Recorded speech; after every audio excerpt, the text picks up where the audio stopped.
देखिए चीमा साहब, दो तीन इसमें पॉइंट है जो मैं बोलना चाहूंगा। पहली बात, जो यूएनएससी की बात करें, यूनाइटेड नेशनल सिक्योरिटी काउंसिल, 1962 में लास्ट टाइम कश्मीर डिस्कस किया गया। 60 साल हो गए उस बात को। 60 साल तक कभी ये मुद्दा वहां उठा भी नहीं। For UN Kashmir is a settled thing, वो आगे चल चुके।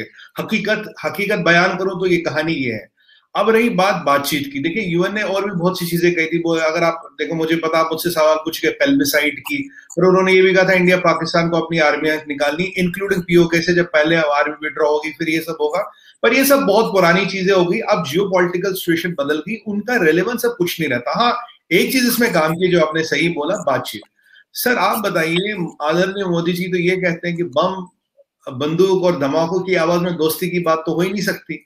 जब से ये बम बंदूक धमाके रुकेंगे, दोस्ती की बात भी हो सकती है, बातचीत भी हो सकती है।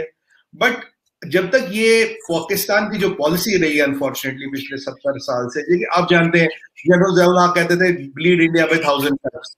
फिर ये टेररिस्ट कैंप, ये 3 साल से टैक्टिकल सपोर्ट, फाइनेंशियल सपोर्ट, इन सब चीजों में ना बातचीत का माहौल नहीं बनता। क्योंकि अगर बातचीत करनी है, ये रोका जाए, फिर बातचीत हो सकती है। देखिए उसमें क्या हल निकलता है, क्या मसला सेटल होता है। पर अब स्टैंड जो इंडिया का है वो है कि पहले जब तक वो टेररिज्म नहीं रुकेगा तब तक बातचीत संभव नहीं है।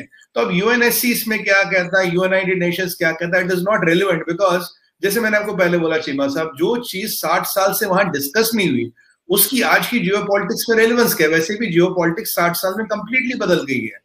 तो अगर हमें बातचीत करनी है तो इन सब एक्टिविटियों को रोकना पड़ेगा, तब बातचीत हो सकती है। कुछ समाधान, कुछ सोल्यूशन, गिले शिकवे जो है दूर हो सकते हैं। पर जब तक ये जो आपके यहाँ so called non state actors, जिन्हें आप कहते हैं, जो पाकिस्तान में एलिजिडली एनजीओ चलाते हैं, जैसे ये लखवी है, मसूद अजहर है एंड ऑल दैट, ये जितना भी इनका गैंग है, जब तक आप इनको कंट्रोल नहीं करेंगे और इनको अपना टैसिट एसेट मानना बंद करेंगे, तभी बातचीत का माहौल बनेगा। सर यूएन कुछ भी कहता रहे, देखिए आज बहुत ज्यादा फर्क नहीं पड़ता हमारी रिलेशन और सिचुएशन में। जी समझ पीर साहब, जो मैं आपकी बात से समझाऊं, आप ये कह रहे हैं कि जो अक़वाम मुत्तहिदा है, जो एक ओवरसाइट बॉडी है, जिसने बेसिकली एक जो ग्लोबल पॉलिटिकल ऑर्डर को कंट्रोल किया हुआ है और सारे के सारे ममालिक यूएन चार्टर को फॉलो करते हैं, आप कहते हैं कि वो जो कहे उसकी कोई फर्क नहीं पड़ता।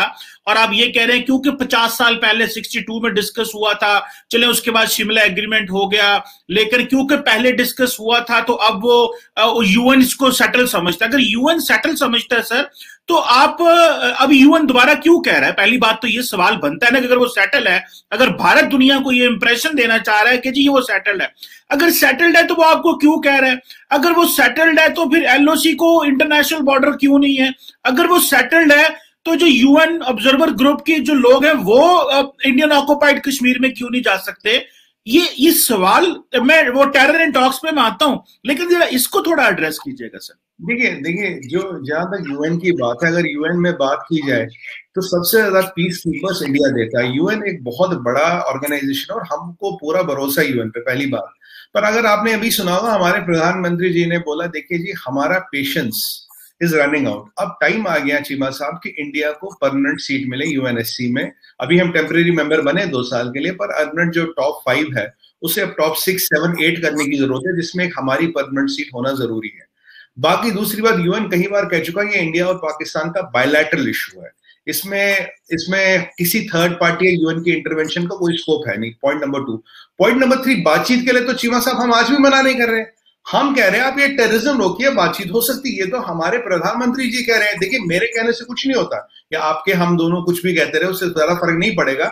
बट जो प्रधानमंत्री श्री नरेंद्र मोदी जी कह चुके हैं, मैं आपको उनके ही कोट बता रहा हूं, बम बंदूक और इनके आवाज में दोस्ती की बातें नहीं, या तो वो चलेगा ये चलेगा, जैसे वो रुकेगा फिर बातचीत हो सकती है। पर अब इंडिया का स्टैंड बदल गया सर। अब बिजनेस एज यूजुअल वाली जो स्ट्रैटेजी थी वो नहीं रही। आप वो रोकिए तो बातचीत होगी, आप वो नहीं रोकेंगे तो बातचीत नहीं होगी। सीधी सी बात है, आप कोई कुछ भी कहता रहे। मैं तो डायरेक्ट बोलता हूँ। बिल्कुल ठीक है, आपका पॉइंट है कि talks and terror can not go together, bomb बारूद की आवाज में। लेकिन समझ पीर साहब, आप कोई ये चीज समझ, जारी बात है भारत का एक बहुत सारा हिस्सा इस चीज को समझता होगा कि ये जो हालात इंडिया ऑक्युपाइड कश्मीर के अंदर हैं, जिसमें एक इंडिजिनसली मोटिवेटेड स्ट्रगल चल रही है, एक लोकल स्ट्रगल चल रही है। वो लोग अपना हक मांगते हैं, 6-7-8 लाख फौज बैठी हुई है। जारी बात है कश्मीर, इंडिया के बाकी इलाकों में तो इतनी फौज नहीं बैठी हुई, इतना फोर्टिफाइड एरिया नहीं है, कम्युनिकेशन ब्लैकआउट नहीं है। तो आपने कुछ तो उन लोगों के साथ मुआहदे किए हुए हैं, बातें की हुई है ना, जो वहां पे पूरे नहीं हो रहे, या भारत का वो सोशल कॉन्ट्रैक्ट जो उसको इजाजत नहीं दे रहा कि कश्मीरियों के साथ वो ट्रीट करें जो वो डिमांड कर रहे हैं। तो आपने सोचा कि वो क्यों उठते हैं, कश्मीरी मुजाहिदीन क्यों उठता है? आप वो सिंपल सा आप बात पाकिस्तान पर डाल देंगे, ओ जी बम बरूद कश्मीर, वो जब भी कश्मीर में वैली में हालात खराब होते एलओसी पे मामलात खराब हो जाते और इंडिया कहने की कोशिश करता, देखें जी ये जो वैली में हो रहा है ना, दिस इज बेसिकली एलओसी, ये एलओसी में जो हो रहा है ये उससे लिंक है। सो आपने लोकल स्ट्रगल को पाकिस्तान के साथ कनेक्ट कर दिया और आप कह रहे हैं कि जी भाई ये तो बात नहीं हो सकती, आप डोमेस्टिक अपना मसला हल करेंगे तो आपके मामला ठीक होंगे ना, हमें इससे क्या है? देखिए, आपने बहुत वाजिब सवाल पूछा चीमा साहब, I appreciate you for this. मैं आपको इसका जवाब दूंगा। पहली बात है, कश्मीर में पिछले 30 साल से जो टेररिज्म हो रहा, that is funded by Pakistan. कई सारे वेपन, कई सारे डोजियर, कई सारे प्रूफ इंटरनेशनल मीडिया में, ये इंटरनेशनली यूएस मानता, सब बड़े कंट्रियां मानती। ये आपके हमारे आरोप प्रत्यारोप लगाने वाली बात नहीं है, पहला पॉइंट। दूसरी बात, अभी वहां पे एक डीडीसी इलेक्शन हुआ था, 51% वोटिंग हुई, कोविड था, ठंड थी, गजब की ठंड थी। आप देखिए 70 लाख लोगों ने, चीमा साहब 70 लाख लोगों ने वोट दिए, एक अल्टरनेट डिस्पेंसरी चूज आई। आप मुझे बताइए, अगर वहां इतने मसाइल थे, इतनी तकलीफ है, इतनी परेशानी है, 70 लाख लोगों का वोट देना, वहां 7% वोटिंग भी हुई है पहले जमाने में, अभी 51% वोटिंग हुई है। ग्रास रूट लेवल पे नए लीडर, एक युवा जिसे हम कहते हैं, नौजवान चुन के है, और ये उन 2-3 बड़े जो राजशाही, जो शाही परिवार है, उनमें से नहीं है। ये गली का, मोहल्ले का, कोचे का जो एक नौजवान है वो चुन के आया। जैसे मैं आपको एग्जाम्पल बोलना चाहूंगा, एक गांव है त्राल में, वो बुरहान वानी के गांव से जाना जाता था, ठीक है जी।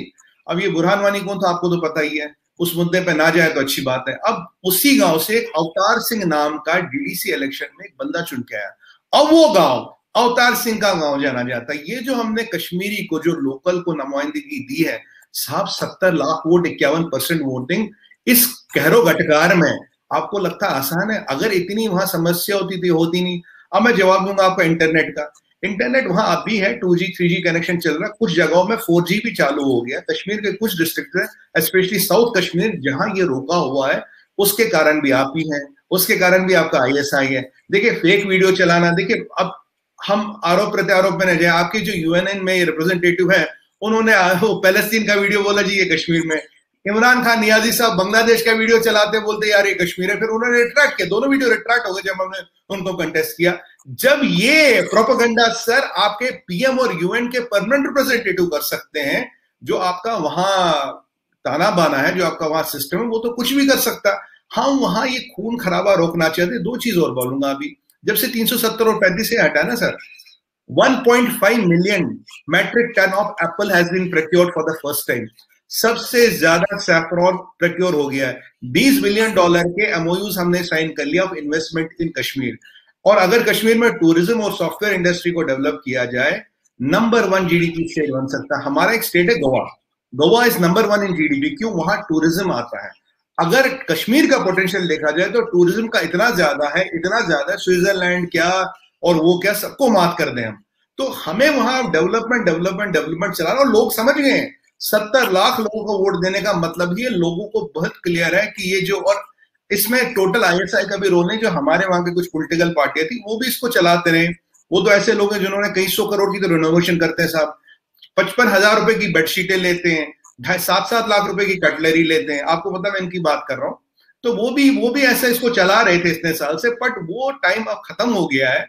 अब वहां केवल डेवलपमेंट, हमें यूथ को लाना है, उन्हें आगे ले जाना है। और वहां से देखिए कितने लोग IAS क्लियर कर रहे हैं, IPS क्लियर कर रहे हैं, हर जगह पोस्ट हो रहे हैं, बहुत अच्छी बात है, हमें खुशी है उस बात की।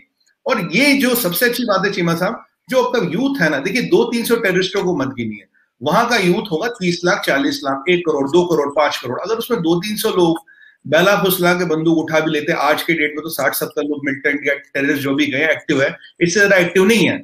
अगर बाकी वहां उससे कहीं गुणा ज्यादा यूथ IAS, IPS और हमारे जो सॉफ्टवेयर इंजीनियर बन के आ रहे हैं, मैं अगर वो आंकड़ा आपको दूं, वो लाखों में है। आप मुझे गिनाओगे 200 टेररिस्ट, 70 टेररिस्ट, 60 टेररिस्ट, जिसकी शेल्फ लाइफ वैसे 2-3 महीने रह गई है। पर जो मैं लाखों यूथ जो भारत में है, काम कर रहे हैं, जो देश को आगे बढ़ा रहे हैं, इनकी संख्या लाखों में, ये भी कश्मीरी है साहब, ये भी कश्मीरी है। अब इसमें क्या बोलेंगे सर?